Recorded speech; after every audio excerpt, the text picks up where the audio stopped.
நேத்தி யசோதா அம்மா தூங்க வச்ச கண்ணனை இன்னைக்கு எழுப்போமா? இன்னைக்கு வைகுண்ட ஏகாதசி இல்லையா? எப்படி நம்ம ஆண்டாள் கட்னா அரங்கநாதனை தவிர வேற யாரையும் கல்யாணம் பண்ணிக்க மாட்டேன்னு இருந்தாங்களோ, நம்ம தொண்டரடி பொடி ஆழ்வாரும் அரங்கநாதனை தவிர வேற யாரை பற்றியும் பாட மாட்டேன்னு சொல்லிட்டாராம். அவர் இந்த பாசுரத்தில் பெருமாளை சீக்கிரமாக எந்திரிக்க சொல்கிறாரு. எப்படிலாம் தெரியுமா?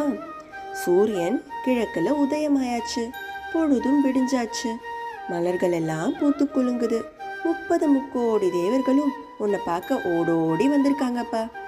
யானை படையும் முரசொலியும் கடல் அலை மாறி எல்லா திசையிலும் முழங்கியாச்சு. ரங்கநாதா, சீக்கிரமா எழுந்து எல்லாருக்கும் அருள் கொடுப்பா.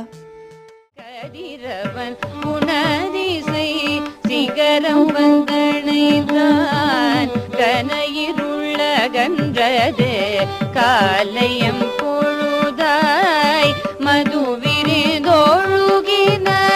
மாமலரெல்லாம், மதுவிரிதொழுகின மாமலரெல்லாம், வானவரரசர்கள்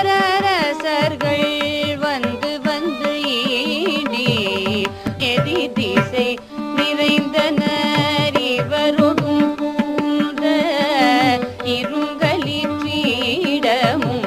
பிடியொடும் முரசும் அதிர்தலில் அலை கடல்,